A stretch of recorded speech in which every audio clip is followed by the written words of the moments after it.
I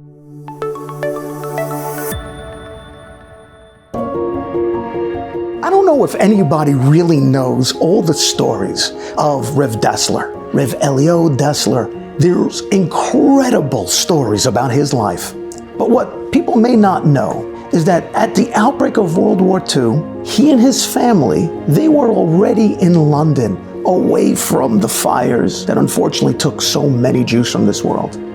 What you may not know is that his wife and his daughter had left right before the war broke out to go visit family back in Poland.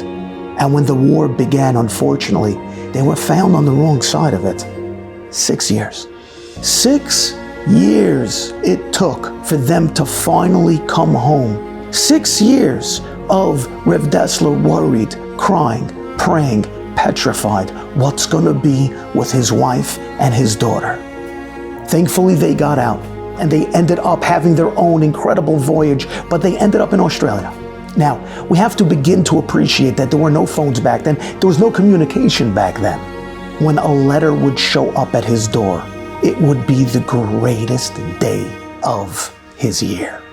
So now, you can only really imagine about one day when Rav Desler had one of those letters show up by his front door. And the letter, you could tell, had photographs inside. It had pictures of a daughter he hadn't seen in 6 years. You'd figure he would take it, he would tear it open, and he would read it up quick, and he would just bask in the goodness of those few moments to know that they're okay, and maybe to normalize and make everything right just for that fleeting second. However, when a neighbor saw that the mailman had dropped off the mail, the neighbor came running to find out how his wife and daughter was doing. The neighbor found that Rav Desler was sitting at his table and that the envelope was nowhere to be seen. What happened? How are they doing? Did you get news from them? He said, yeah, I did. He said, well, how are they doing? He said, I don't know. The envelope is over there. Why? Why haven't you opened it? And he said, I've trained myself in life that if there's anything I really want, if there's anything that's pushing at the last ounce of my soul that I feel like I have to have, then that's me giving in, and that's me not in control. So I'm waiting about another 10 minutes and telling myself, you're opening this up with control. And only then am I going to find out how they're doing.